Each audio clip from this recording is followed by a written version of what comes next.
여러분 안녕하십니까? 스누비즈를 통해서 여러분을 만나뵙게 돼서 굉장히 영광입니다.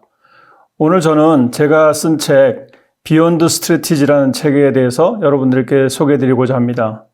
비욘드 스트래티지라는 말은 전략을 넘어서라고 번역을 할 수 있는데요. 말 그대로 전략을 넘어서 우리가 생각할 부분에 대해서 말씀을 드리고자 합니다. 책의 부제목이 전략을 넘어 성과 창출 전략의 비밀을 밝히다인데 많은 기업들이 성과 창출에 고민을 하고 있습니다. 성과 창출을 하는 데 있어서 전략이 매우 중요한 역할을 하지요. 그런데 왜 전략으로 성과를 창출하지 못할까? 이것이 제 질문의 시작이었고 그거에 대한 저의 생각을 책으로 정리한 것이 비욘드 스트래티지입니다. 우선 2019년 자료 기사를 갖다가 잠깐 화면에 언급했는데요. 2019년에 보면 항공시장 양극화에 대한 얘기가 있습니다. 당시에 저가 항공사들은 최대 실적을 냈는데 대형사들은 구조조정에 들어갔다 하는 기사가 눈에 띄었습니다. 그런데 불과 2년 만에 2021년이지요. 오히려 거꾸로 대형 항공사는 최대 실적을 내고 2019년에 최대 실적을 냈던 저가 항공사 LLC들은 최악의 실적을 냈다라는 기사가 또 눈에 띄입니다. 불과 2년 만에 같은 인더스트리에 있던 대형 항공사와 저가 항공사가 이렇게 실적의 차이가 생긴 이유가 뭘까요? 이런 대형 항공사와 저가 항공사의 엇갈린 성적표가 과연 전략의 결과일까요? 이 부분에 대해서 우리는 한번 생각해 볼 필요가 있습니다. 2년 만에 두 항공사의 실적이 바뀐 것이 전략의 성과라고 보기는 좀 어렵습니다. 왜냐하면 전략을 세우고 그걸 실천으로 옮기고 그것이 성과를 나기에는 시간이 걸리기 때문이지요. 그러면 어떻게 우리는 성과를 창출할 수 있습니까? 2022년 넷플릭스에서 드라마 부분 비영어권 1위에 올랐던 드라마가 있습니다. 종이의 집이라는 드라마인데 이 드라마는 교수라고 불리는 천재가 8명의 강도들을 모아가지고 스페인 조폐국을 터는 내용입니다. 매우 흥미로운 내용인데 이 내용을 보면서 우리가 하나 생각해 볼 게 있습니다. 드라마에서는 교수라고 불리는 천재가 이 사람들을 모아가지고 스페인 조폐국을 털기 위해서 무려 5개월 동안 합숙 훈련을 하면서 노력을 합니다. 이걸 생각해 보면 도둑질에도 전략이 필요하다는 것을 느낄 수가 있습니다. 그러면 도둑질에도 필요한 전략, 그 전략이란 과연 무엇일까요? 실제 전략이라는 말을 쓰지는 않았지만 가장 오래된 병법서를 자정했던 손자는 전략이란 생존에 중요한 역할을 하는 것으로서 삶과 죽음의 문제이고 안정과 존망에 영향을 미치는 것이다 라고 얘기했습니다. 알프레드 챈들러는 전략이란 기업의 장기적인 목표의 결정과 또 그 목표를 달성하기 위한 행동을 결정하고 자원을 배분한 것이다 라고 얘기를 했고요. 케네스 앤드루는 전략이란 목표를 달성하기 위해서 여러 가지 계획이나 정책, 그리고 그 회사가 어떤 사업 분야에 참여하고 있어야만 하고 그 회사가 어떠한 성격의 회사여야 하는지를 결정하는 중요한 이론이다라고 얘기했습니다. 게니치 오마이는 경영 전략이란 한마디로 경쟁자에 비해서 경쟁 우위를 가질 것인가, 어떻게 경쟁 우위를 가질 것인가 하는 문제라고 얘기를 했고 그러한 경영 전략은 효율적인 방법으로 경쟁자에 비하여 경쟁 우위를 상승시키는 노력이라고 볼 수 있다라고 했습니다. 결국 전략이라는 것은 기업이 살고 죽는 데 큰 영향을 미치는 것인데 이런 전략들이 실제로는 현실에서 많이 실패한다는 얘기가 있습니다. 화면에서 보시는 것처럼 포춘 500대 기업에서 세운 경영 전략의 성공률은 25%에 불과하고요. 2006년 맥킨지 보고서에 따르면 인류 기업 CEO 796명을 대상으로 조사한 결과 경영 전략의 실패 확률이 60% 이상이라고 얘기하고 있습니다. 그런가 하면 1980년대부터 2015년까지 발표한 모든 문헌들을 연구한 결과 전략 실행의 평균 실패율이 15%에서 90%에 이른다고 합니다. 왜 전략이 실패할까요? 실제로 전략을 세울 때 기업에서는 많은 기관과 노력을 투입합니다. 인재들을 뽑아서 팀을 만들고 그 팀들이 장기간에 걸쳐서 환경을 분석하고 내부 역량을 분석하고 그런 걸 바탕으로 전략 대안을 만들고 그런 전략 대안을 또 경영진한테 보고해서 승인을 받고 전략을 실행하게 됩니다. 이처럼 많은 사람들의 많은 노력이 들어간 전략이 왜 실패하는가요? 제가 연구한 바에 따르면 전략 실패에는 크게 4가지 원인이 있다고 생각합니다. 화면에서 보시는 것처럼 첫 번째 원인은 전략에 대해서 통합 관점을 가지고 있지 않다는 것이고요. 두 번째는 전략이 가치 획득에 대해서 논의가 부족하다는 것이며, 세 번째로는 디지털 기술을 소극적으로 활용하는 것이고, 마지막으로 인간에 대해서 완벽한 합리성을 전제하고 있다는 것입니다. 조금 부연해서 설명을 드리면, 많은 경우에 전략 이론들은 통합 관점을 가지고 있지 않습니다. 이것은 이론이 어떻게 만들어지냐라는 걸 생각해 보면 자연스럽게 알 수 있는 건데요. 하나의 이론이 만들어지고 그 이론이 적용되는 과정에서 뭔가 문제가 생기면 우리는 다른 새로운 이론을 만들게 됩니다. 따라서 새로운 이론이 등장하게 되면 이전에 있던 이론들을 부정할 수밖에 없는 거죠. 이렇게 전에 있었던 이론을 분석하면서 새로운 이론이 등장하다 보니까 굉장히 많은 이론이 있는데, 그런 이론들이 각각 그 이론들이 탄생하게 된 그 상황에서는 굉장히 적합할지 모르지만 다른 상황에서는 적합하지 않은 경우가 있습니다. 그럼에도 불구하고 우리들은 새로운 이론이 등장하면 마치 그것이 이 세상의 모든 문제를 해결해 줄 것처럼 생각을 하고, 다른 이론들이 가지는 장점을 포용하거나 함께 통합하는 일을 하지 않기 때문에 전략 이론들이 각각의 관점에서는 유용할지 몰라도 실제 문제 해결하는 데는 그 효용성이 떨어지는 현상이 발생한다라고 생각을 합니다. 두 번째는 전략은 value creation, 즉 가치를 창출하는 데는 굉장히 유용하지만, 그렇게 창출된 가치를 내 회사, 우리 회사에 어떻게 실제로 축적할 수 있느냐, 이런 가치 획득의 관점에서는 명확한 얘기를 하지 못하고 있습니다. 일반적으로 전략은 산업을 단위로 분석을 하기 때문에 여러 회사에 적용될 수 있는 일반적인 이론을 만들어내는데, 실제 각 회사에서는 그런 일반적인 이론보다는 우리 회사에서 그 이론을 적용해서 어떻게 수익을 낼 수 있느냐, 이게 더 중요한 문제인데, 전략 이론들은 그런 개별 회사의 관점에서 접근하지 않기 때문에 가치 획득을 하는 데 있어서는 다소 부족한 면이 있다고 생각합니다. 세 번째로는 전략을 실행함에 있어서 도구가 필요한데, 그러한 도구 중에서 오늘날 가장 주목해야 될 부분이 디지털 기술입니다. 그런데 안타깝게도 전략을 하는 사람들은 기술을 잘 모르고, 기술을 하는 사람들은 전략에 대해서 무관심하기 때문에 이 둘이 서로 합쳐져야 시너지가 남에도 불구하고, 그동안 전략은 디지털 기술 또는 이 새로운 기술들에 대해서 무관심했었고, 또 기술을 하는 사람들은 그 기술을 활용해서 어떻게 경영 전략을 갖다 실천할 수 있는가에 대해서 무관심했던 게 현실입니다. 마지막으로 전략 이론들은 우리 인간이 매우 합리적이라는 가정을 가지고 만들어집니다. 하지만 여러분도 아시다시피 우리 인은 그렇게 합리적이지 않습니다. 같은 사람도 아침과 저녁 기분이 다를 수가 있고요. 그러한 차이 때문에 우리 인간들은 흔히 실수를 저지르거나 세상을 인식하는 데 있어서 잘못을 저지르는 경우가 많습니다. 따라서 실제 기업에서 전략으로 성과를 내기 위해서는 우리 인간에 대해서 지나친 합리성을 전제하지 말고 현실적인 인간을 가정해서 일을 추진해야 전략으로 성과를 낼 수 있다고 생각합니다. 이 뒤에서는 이 4가지 관점에서 기존 전략 이론들을 어떻게 보완하고 전략을 통해서 실질적으로 성과를 낼 수 있는지에 대해서 말씀드리겠습니다. 저는 크게 5가지 단계를 말씀드리고자 하는데요. 첫 번째가 목표를 정의하는 것입니다. 영어로는 define your goal이지요. 모든 일의 시작은 내가 달성하고자 하는 목표가 무엇인지를 명확히 정의하는 데서 시작합니다. 앞서 소개해드렸던 종이의 집이라는 드라마를 보면 이러한 대사가 나옵니다. 교수가 함께 스페인 조폐국을 털 사람들을 모아놓고 환영한다. 제안을 수락해줘서 고맙다. 그리고 앞으로 이곳에 살게 될 건데 여기서부터 5개월 동안 작전을 같이 연구하자라고 얘기합니다. 그러자 한 사람이 5개월이라니 미쳤어? 라고 얘기를 합니다.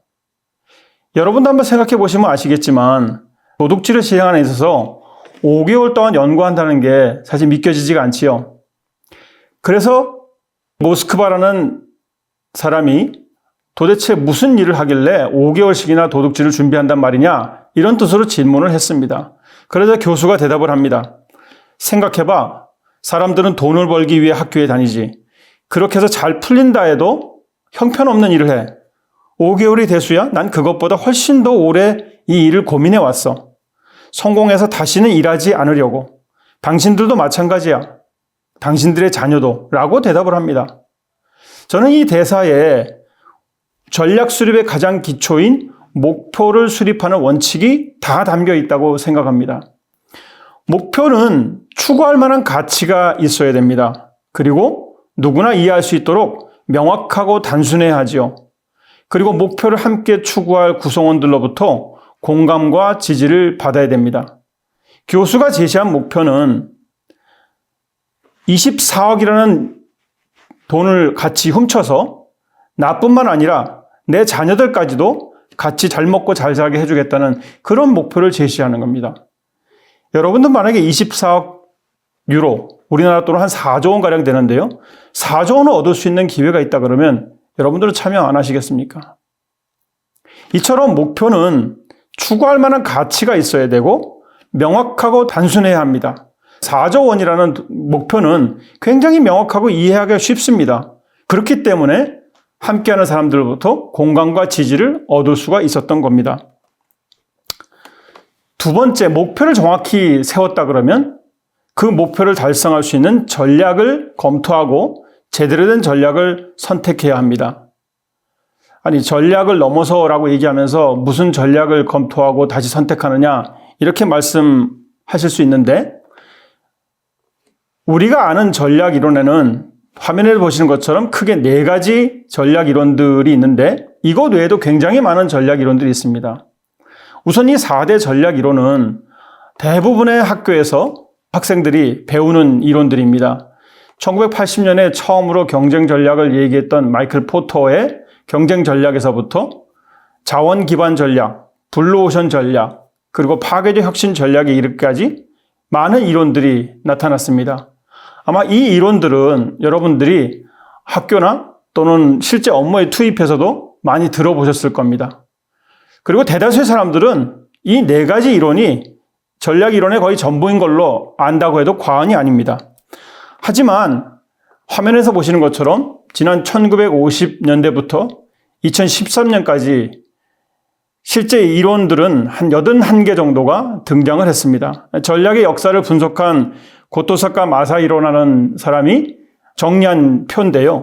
여러분이 화면에서 보시는 것처럼 굉장히 많은 전략 이론들이 등장했고 우리들 중에 이 이론들을 다 아는 사람이 드물 것입니다. 따라서 이렇게 많은 이론들 중에서 과연 어떤 것이 내가 앞에서 정의한 목표 달성에 가장 맞는 전략 이론인지를 살펴볼 필요가 있습니다. 언제 어떤 전략이 내가 풀고자 하는 문제를 해결하는데 가장 좋은 전략이냐 하는 것을 생각해 봐야 되는 거죠. 그래서 전략도 전략을 필요로 한 것입니다. 여기에 대해서 리브즈라는 사람은 전략 팔레트라는 개념을 소개하고 있습니다. 환경이 얼마나 예측 가능한지, 또 그러한 환경을 우리가 바꿀 수 있는 건지, 그 환경이 얼마나 혹독한지 한 3가지 축을 기준으로 해가지고 5가지 정도의 전략 유형을 제시를 했는데요. 여기에는 환경 유형에 따라서 전통형, 적응형, 예지형, 개척형, 그리고 재생형이 있고 각각의 환경 유형에 따라서 우리가 활용해야 될 전략이 다르다는 주장을 하고 있습니다. 즉, 전략의 다양성을 이해하고 특정 비즈니스 환경과 잘 맞는 전략을 선택해야 그 전략이 실제로 성과를 달성하는데 잘 쓰일 수가 있다 하는 얘기가 되겠습니다. 이렇게 목표를 잘 정의하고 그 목표를 달성하는데 가장 좋은 전략을 선택했다고 하더라도 실제로 그것이 실행에 옮겨져서 성과를 얻는 데에는 많은 장애들이 있습니다. 뒤에서는 어떠한 장애들을 극복해야 실제 전략으로 성과를 낼 수 있는지를 말씀을 드리겠습니다. 우선 첫 번째로는 비즈니스 모델입니다. 아까 제가 전략이 왜 실패하느냐는 질문에 대한 답을 드렸을 때 두 번째로 전략이란 가치 창출에는 굉장히 유용하지만 가치 획득에는 좀 부족하다는 얘기를 드렸는데 바로 이 부족한 가치 획득 부분을 보완해 주는 것이 비즈니스 모델입니다. 여러분 지금 화면에 나타나고 있는 이런 서비스를 보신 적이 있는지요? 2000년대 초반에 등장한 서비스로서 굉장히 히트를 친 서비스입니다. 이 서비스는 핸드폰을 열었을 때 잠금 화면에 내가 원하는 연예인들이 화면에 나타나고 그 연예인들이 나한테 말을 걸어주는 서비스입니다. 젊은이들을 중심으로 해서 굉장히 인기가 있었고 단기간에 수백만 명이 가입한 서비스입니다. 그런데 이 서비스로 과연 이 서비스 개발자가 돈을 벌었을까요? 이 서비스를 개발한 분들이 이진열, 김선중이라는 분인데 이분들은 앞에 서비스를 개발한 뒤에 그 서비스로부터 수익을 얻지 못해서 기업이 망했습니다. 나중에 이분들이 2022년에 한국 시니어 연구소라는 걸 다시 사업을 시작을 했는데요. 그때 인터뷰한 기사가 지금 화면에 나오고 있습니다. 매력도와 확장성에 치우친 나머지 수익성을 거둘 방법에 대해 충분히 고민하지 못했다. 단 1원이라도 흑자를 내는 구조에서 사업을 해야 한다라고 얘기를 했습니다. 비즈니스가 성공하기 위해서는 흑자를 내야 됩니다. 그런데 많은 전략 이론들이 산업 단위에서 분석을 하기 때문에 전체적인 산업에서 어떻게 할 건지에 대해서는 잘 설명할지 모르지만 우리 기업에서 1원이라도 흑자를 내기 위해서는 어떻게 해야 하느냐 이런 구체적인 문제에 대해서 답을 주는 게 약한 부분입니다. 그래서 필요한 것이 비즈니스 모델이지요. 비즈니스 모델은 크게 4가지로 구성되어 있는데 첫 번째가 고객 가치 제한, 두 번째가 핵심 자원, 세 번째가 핵심 프로세스, 그리고 네 번째가 이익 공식입니다.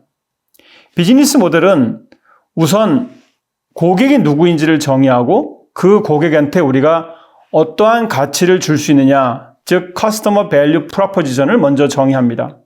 그리고 우리가 정의한 고객 가치를 전달하기 위해서 어떠한 자원이 필요하느냐라는 관점에서 핵심 자원을 정의하고 그런 핵심 자원을 통해서 고객한테 가치를 전달하는 과정이 어떻게 되느냐라는 걸 정의하는 차원에서 핵심 프로세스를 정의하게 됩니다.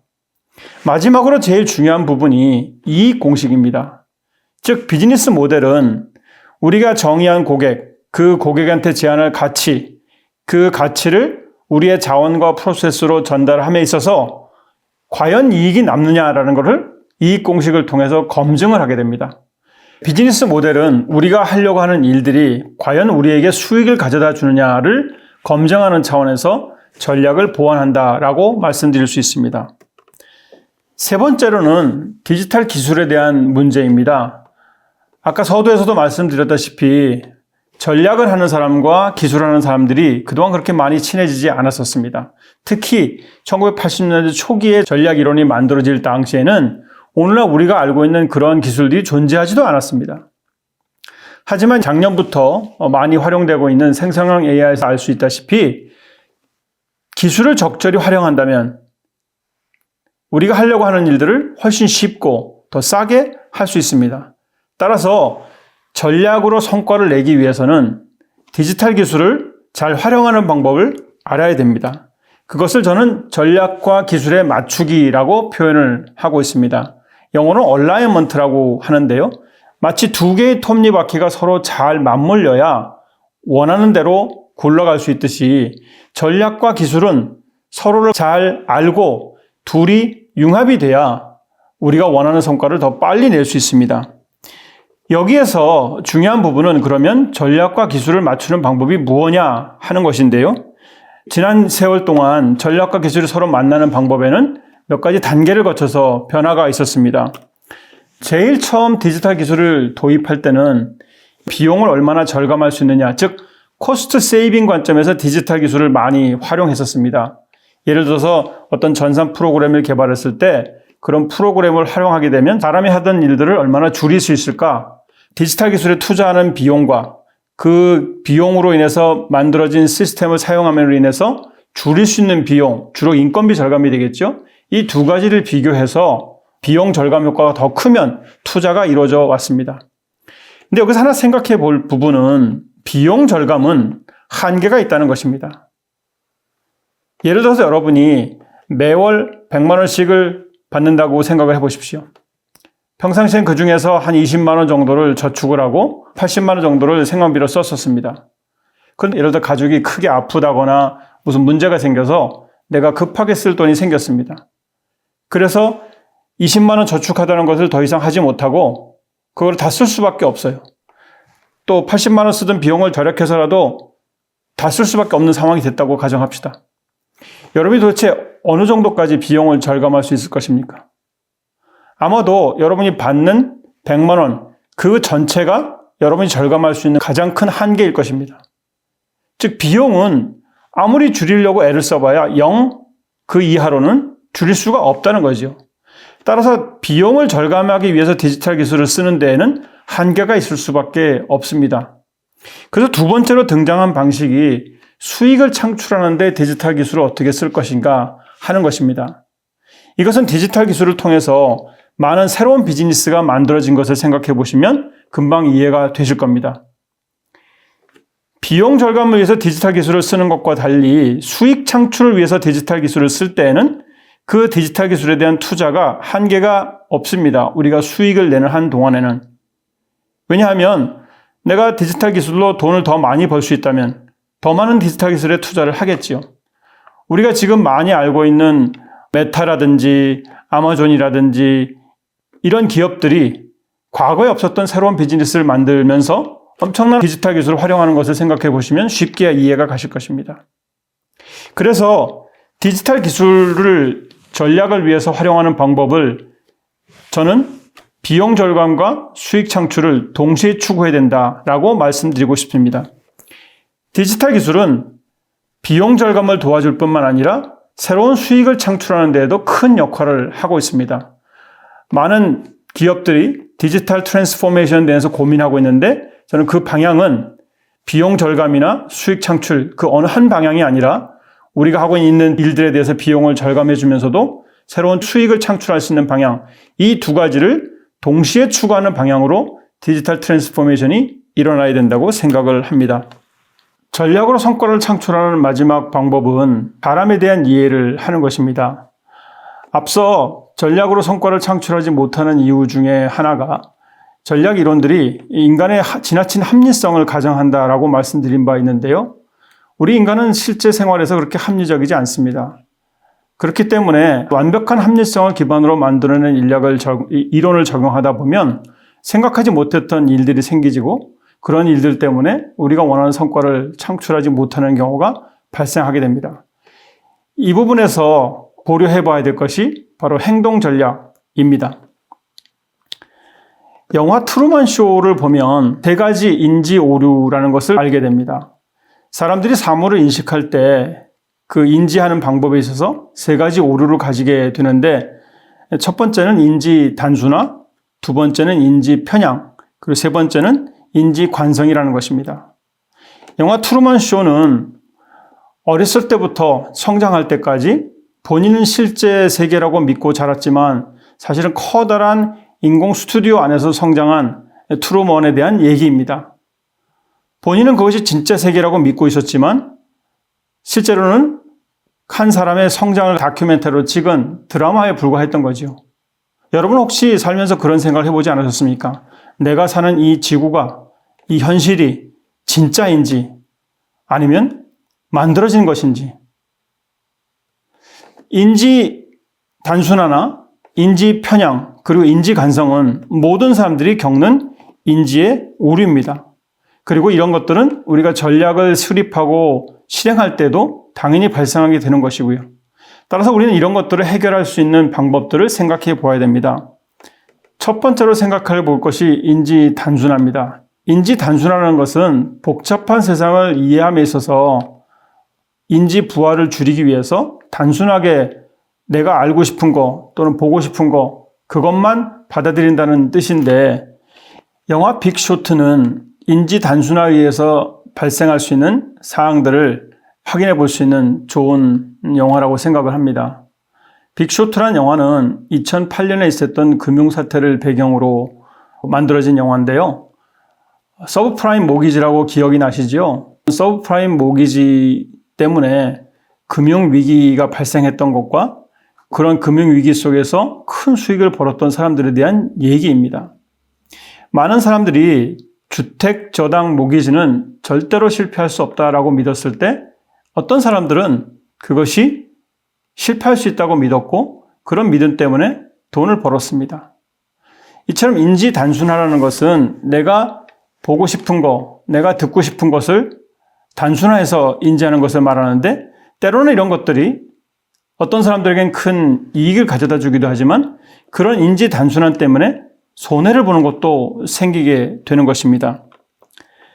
이런 인지 단순화를 극복하기 위해서는 센스 메이킹이라는 것이 필요합니다. 예를 들어서 스타벅스 얘기를 한번 해보지요. 스타벅스를 창업한 하워드 슐츠 얘기를 들어보면, 스타벅스를 창업할 당시에는 만약에 우리가 그것을 전략 이론으로 분석을 했다 그러면 절대로 스타벅스를 세워서는 안 되는 것입니다. 흔히 우리가 산업 구조 분석을 할 때 많이 쓰는 Five Forces 모델이라는 것을 생각을 해보면, 공급자나 고객이나 신규 진입자나 대체제나 또 기존 산업들 모두가 다 비우호적인 것으로 나타나게 됩니다. 따라서 우리가 일반적인 전략 이론에 입각해서 커피 산업을 분석했더라면 스타벅스는 이 세상에 존재하지 않았을지 모릅니다. 하지만 하워드 슐츠는 그 환경에 대해서 주관적으로 받아들이고 오히려 그 환경을 스타벅스를 창업해야 되는 이유로 삼았던 것입니다. 센스 메이킹이라는 것은 불확실한 환경을 이해하고 이거를 주관적으로 받아들이는 기법을 얘기합니다. 조직 내 외부에서 진행되는 불확실하고 복잡한 상황을 명백하게 이해하고 그 이해에 바탕을 둔 행동을 취하게 하는 인지과정, 이것이 센스 메이킹인데, 이런 센스 메이킹은 환경 분석 단계에서 저지르기 쉬운 인지 단순화의 오류를 극복하는 데 많은 도움을 주고 있습니다. 우리가 저지르게 되는 또 하나의 인지 오류는 인지 편향입니다. 인지 편향이라는 것은 하나의 관점을 가지게 되면서 다른 것들을 보지 못하는 그런 것들을 말하게 되는데요. 조직 내에서는 이러한 인지 편향이 굉장히 많이 발견됩니다. 그럼 이런 것들을 어떻게 깰 수 있을까요? 두 가지 사례를 살펴보면 허니웰과 삼성전자 사례를 들 수 있습니다. 허니웰의 CEO였던 데이비드 코트는 부임하고 나서 굉장히 어려움에 직면을 했습니다. 허니웰의 실적이 매우 안 좋아졌는데 그럼에도 불구하고 많은 임직원들이 단기적인 성과에만 집착했던 것이죠. 이것을 극복하기 위해서 데이비드 코트 CEO는 장기 성과와 단기 성과를 모두 추구할 것을 주문했습니다. 한편 삼성전자의 권호연 부회장은 두 마리 토끼를 동시에 잡는 비즈니스는 없다라고 초격차에서 얘기를 하고 있습니다. 이 두 유명한 CEO의 말을 들어보면 두 가지가 서로 상반되는 것처럼 느껴질 수 있습니다. 한 사람은 장기 성과와 단기 성과 두 가지를 모두 추구해라 라고 얘기하고, 또 한 사람은 두 마리 토끼를 잡으면 안 된다라고 얘기합니다. 이 둘 중에 뭐가 맞는 것일까요? 정답은 두 사람 얘기가 다 맞는다는 얘기입니다. 왜 그러냐 하면 허니웰의 데이비드 코트는 그 전에 있었던 조직의 인지 편향이 단기적인 성과에만 집착했던 것이기 때문에 그거를 깨기 위해서 장기 성과와 단기 성과를 동시에 추구하라고 얘기를 했고, 삼성전자의 권호연 부회장은 그동안의 삼성전자가 여러 가지 목표를 동시에 추구하기 때문에 성과를 낼 수 없었다는 것을 깨닫고 두 마리 토끼를 동시에 추구하는 비즈니스는 없다라고 얘기하게 된 것입니다. 즉, 조직 내에 이미 자리 잡고 있는 인지 바이어스, 인지 편향을 깨기 위해서 새로운 편향을 도입했던 것이죠. 마지막으로 극복해야 될 인지 오류는 인지 관성입니다. 조직에는 여러 가지 인지 관성이 존재하게 되는데요. 하나의 관점을 가지게 되다 보면 이것이 그 스스로 굴러가는 일이 발생되는 거죠. 관성의 법칙에 의해서.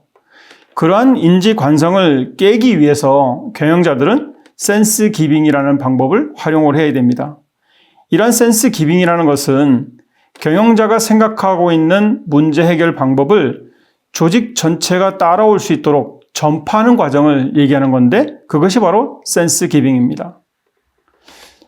이처럼 완벽한 사람을 전제로, 완벽한 합리성을 전제로 개발된 전략 이론들을 실제 적용함에 있어서는 인지 단순화와 인지 편향, 그리고 인지 관성이라는 오류를 극복해야 되고, 그런 오류를 극복하기 위해서 센스 메이킹, 그리고 편향으로 편향 깨기, 또 센스 기빙이라는 기법을 활용할 필요가 있습니다. 성과 창출을 위해서 마지막으로 고려해야 될 부분은 히든 어젠다라는 것입니다. 영화 아이 로봇을 보면 인간을 위해 개발된 로봇이 인간을 죽이게 되는 장면이 나옵니다. 원래 로봇은 로봇 원칙에 의해서 인간을 보호하게 되어 있는데 왜 로봇이 인간을 죽이게 될까요? 인공지능이 로봇을 통제하게 됨에 있어서 로봇의 원칙을 고려하다가 인간을 죽일 수밖에 없는 결론에 도달하게 됩니다. 왜냐하면 인간을 보호하려고 하는데 그 인간을 파괴하는 것이 인간이었기 때문이죠. 각종 환경 오염이라든지 또 전쟁이라든지 이런 것들이 인간이 인간을 스스로 파괴하는 일들이고, 따라서 로봇이 인간을 제대로 보호하기 위해서는 인간을 파멸로 이끄는 인간을 죽여야 된다는 결론에 이르게 됩니다. 이처럼 조직 내에는 원래 만들어진 목적과 다른 생각하는 로봇처럼 조직의 목적과 다른 생각을 하는 수많은 개인들이 있습니다. 그리고 그 개인들은 조직의 목적과 달리 각 개인의 어젠다들이 있습니다. 따라서 우리가 전략으로 성과를 창출하기 위해서는 각 개인이 가지고 있는 어젠다가 무엇인지, 즉 조직을 구성하는 구성원들은 무엇을 목표로 일을 하고 있는지를 제대로 알고 그 각자의 목표가 조직 목표 달성에 부합할 수 있도록 만들어야 진정으로 성과를 창출할 수 있습니다. 이른바 주인의식을 갖게 만들어야 성과를 만들 수 있다는 얘기죠. 지금까지 왜 전략으로 성과를 창출하지 못하느냐 하는 문제에 대해서 4가지를 말씀드렸고, 그것을 해결하는 방법으로 5가지를 말씀을 드렸습니다. 여러 가지 내용을 말씀드려서 다소 혼란스러울 수 있는데 그것을 제가 한 장으로 정리를 해보겠습니다. 요약해서 말씀드리면 전략으로 성과를 창출하지 못하는 데는 크게 4가지 원인이 있습니다. 첫 번째는 각각의 개별 이론에 치중하는 바람에 이 전략 이론들을 언제 어떻게 써야 되는지 그 통합 관점에서 보지 못하는 것이 있고요. 두 번째로는 전략으로는 가치 창출을 할 수 있지만 그것을 우리 기업에 어떻게 적용해서 가치를 획득하느냐, 이 관점이 부족한 것이고, 세 번째로는 전략으로 성과를 창출하기 위해서 가장 중요한 도구 중에 하나인 디지털 기술을 전략과 일치시키는 것이고, 마지막으로 4번째는 그 전략을 수립하고 실행하는 주체인 사람에 대한 이해가 좀 더 제대로 돼 있어야 된다는 얘기입니다. 저는 오늘 그 4가지 문제에 대해서 5가지 단계로 말씀을 드렸는데 그것을 총 정리하면 지금 화면에 보시는 것처럼 DREAM이라고 할 수 있습니다. DREAM의 각각의 글자는 다음과 같은 의미를 가지고 있습니다. 첫 번째로 목표를 정의하는 것, 즉 define your goal이고, 두 번째로는 정의한 문제에 가장 적합한 전략을 선택하는 것, 즉 review and select right strategy입니다. 세 번째로는 이러한 전략을 비즈니스 모델로 보완하기 위해서 establish 비즈니스 모델, 즉 비즈니스 모델을 수립하는 것이고, 네 번째로는 그런 비즈니스 모델이 실제 작동하도록 하기 위해서 align digital technology with strategy, 즉 디지털 혁신을 하는 것이며, 마지막으로는 이 모든 일을 하는 과정에서 그 실행의 주체가 사람이라는 것을 잊어버리지 말고 또 그 사람들이 완벽하지 않다는 것을 이해하고 모든 과정에서 사람들이 어떻게 사고하고 행동하는 것을 고려하라. 즉 mind people first always. 이 5가지가 우리가 전략으로 성과를 창출할 수 있는 방법, 즉 드림이라고 할 수 있겠습니다. 여러분께서 이 드림이라는 과정을 잘 이해하시고 목표를 정의하고 전략을 선택하고 비즈니스 모델과 디지털 기술을 활용하고 마지막으로 이 모든 과정에서 사람에 대해서 제대로 이해하고 활용하신다면 여러분들은 전략으로 반드시 성과를 창출할 수 있을 것입니다. 많은 내용을 짧은 시간에 설명드리느라고 다소 설명이 부족했을 거라고 생각이 됩니다. 부족한 부분들은 제가 쓴 책인 비욘드 스트래티지에 좀 더 상세한 사례와 내용들을 적어 놓았으니까 참고가 되셨으면 좋겠습니다. 이상으로 오늘 이야기 마치도록 하겠습니다. 경청해 주셔서 감사합니다.